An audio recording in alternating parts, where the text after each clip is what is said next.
بكم مشاهدينا الاعزاء عشاق تفسير رؤى الاحلام. معكم سما لتفسير الاحلام. النهارده هتكلم على رمز من رموز الطيران في المنام.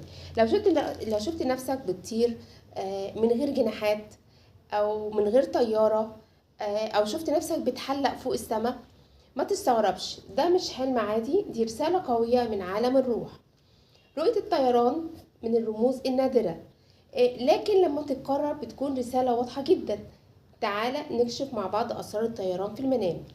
لو كنت بتطير بسهولة وسلاسة، ده معناه ايه؟ معناه انك انت نفسيا متحرر، عندك طموحات وعندك روحانيات عالية، وغالبا ودايما بتدل على علو في الشغل، علو في العمل، علو في الطموحات، او بداية مرحلة حياة جديدة لك.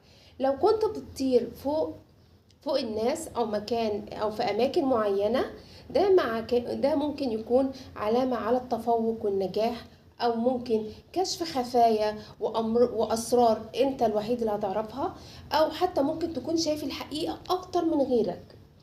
بتكون الامور واضحة عن غيرك.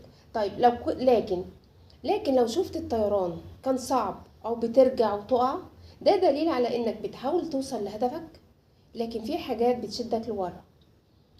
وممكن تكون في طاقات حسد، سببها طاقات حسد او تعطيل بتأثيرات على طريقك، يعني حاجة بتقف قدام حياتك.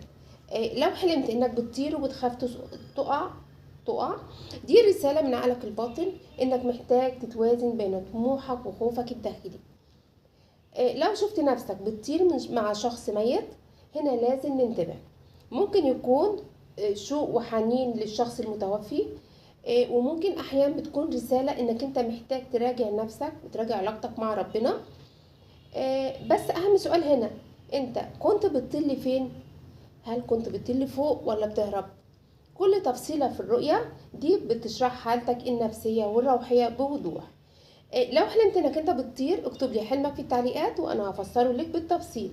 واشترك في القناة علشان توصلك اسرار الاحلام اول باول، واكتشف معايا كل يوم سر جديد من رموز عالم الرؤى والاحلام.